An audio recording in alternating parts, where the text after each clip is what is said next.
Baik, bismillahirrahmanirrahim. Assalamualaikum warahmatullahi wabarakatuh. Perkenalkan, nama saya Dasril Dafidra, nomor induk mahasiswa 1810722029. Pada kesempatan kali ini, saya akan menyampaikan materi terkait variasi bahasa untuk mata kuliah dialektologi.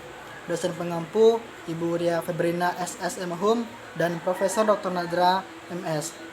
Baik, pada kesempatan kali ini, saya akan menyampaikan dua topik bahasan. Yang pertama, pengertian variasi bahasa, dan yang kedua, klasifikasi variasi bahasa. Yang pertama, pengertian variasi bahasa. Menurut Abdul Chair, variasi bahasa adalah keragaman bahasa yang disebabkan oleh adanya kegiatan interaksi sosial yang dilakukan oleh masyarakat atau kelompok yang sangat beragam dan dikarenakan penuturnya yang tidak homogen. Sederhananya, variasi bahasa adalah jenis ragam bahasa yang pemakaiannya disesuaikan dengan fungsi dan situasi tanpa mengabaikan kaidah-kaidah pokok yang berlaku dalam bahasa yang bersangkutan. Hal itu dikarenakan bahasa itu terjadi sebagai akibat dari adanya kegiatan atau keragaman sosial dan keragaman fungsi bahasa. Yang kedua itu klasifikasi variasi bahasa.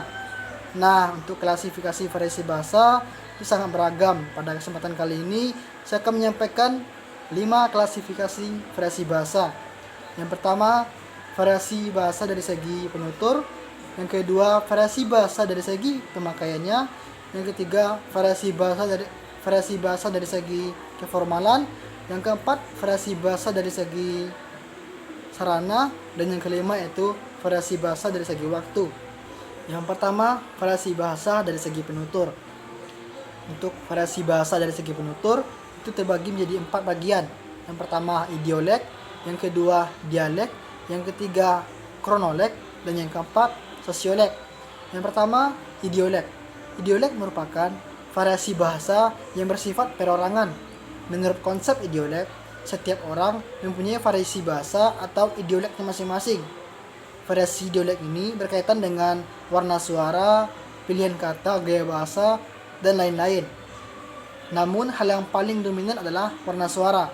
Sehingga ketika kita sudah sangat akrab dengan seseorang, bahkan saking akrabnya, jikalau kita hanya mendengar suaranya saja tanpa melihat orangnya, kita dapat mengenal orang tersebut. Nah, hal ini berkaitan dengan variasi idiolek, di mana setiap orang mempunyai variasi bahasa atau idioleknya masing-masing. Yang kedua, dialek.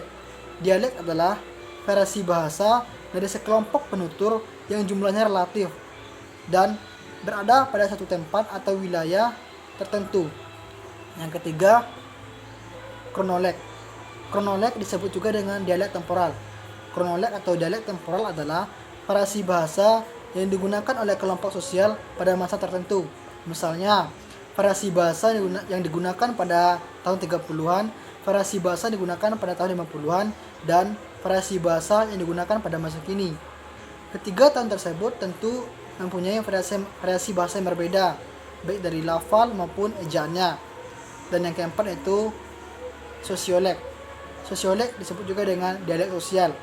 Sosiolek atau dialek sosial adalah variasi bahasa yang berkenaan dengan status, golongan, dan kelas sosial penuturnya. Selanjutnya itu yang kedua, variasi bahasa dari segi pemakaian. Variasi bahasa dari segi pemakaian disebut juga dengan fungsiolek, ragam atau register. Variasi ini biasanya dibicarakan berdasarkan bidang penggunaan, gaya, tingkat keformalan, dan sarana penggunaan. Variasi bahasa berdasarkan pemakaian ini adalah menyangkut bahasa itu digunakan untuk keperluan atau bidang apa. Misalnya bidang sastra, bidang jurnalistik, bidang militer, atau bidang pendidikan, dan lain-lain. Yang ketiga itu variasi bahasa dari segi keformalan. Variasi bahasa dari segi keformalan itu terbagi menjadi 5 bagian. Yang pertama, ragam beku atau frozen. Yang kedua, ragam resmi atau formal. Yang ketiga, ragam usaha atau konsultatif. Yang keempat, ragam santai atau kasual. Dan yang kelima itu ragam akrab. Yang pertama, ragam beku atau frozen. Ragam beku atau frozen adalah variasi bahasa yang paling formal yang digunakan pada situasi-situasi khidmat dan upacara-upacara resmi. Yang kedua, ragam resmi atau formal. Ragam resmi atau formal adalah variasi bahasa yang digunakan pada pidato kenegaraan, rapat dinas, buku-buku pelajaran, dan sebagainya. Yang ketiga, ragam usaha atau konsultatif. Ragam usaha atau konsultatif adalah variasi bahasa yang lazim digunakan dalam pembicaraan biasa di sekolah dan pembicaraan yang berorientasi pada hasil atau produksi.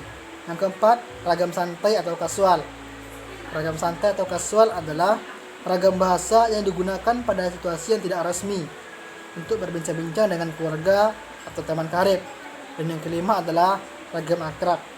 Ragam akrab ini adalah variasi bahasa yang biasa digunakan oleh para penutur yang berhubungannya sudah sangat akrab, seperti anggota keluarga gitu kan.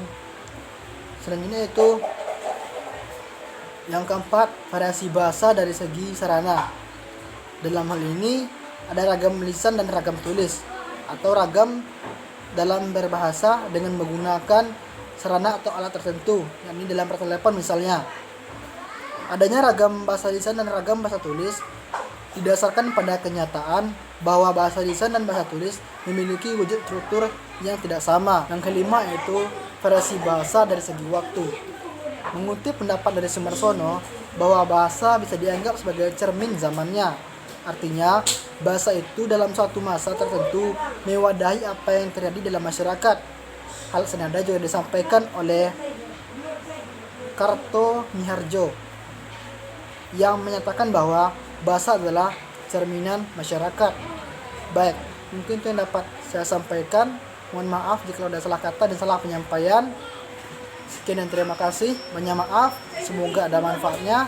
Wassalamualaikum warahmatullahi wabarakatuh.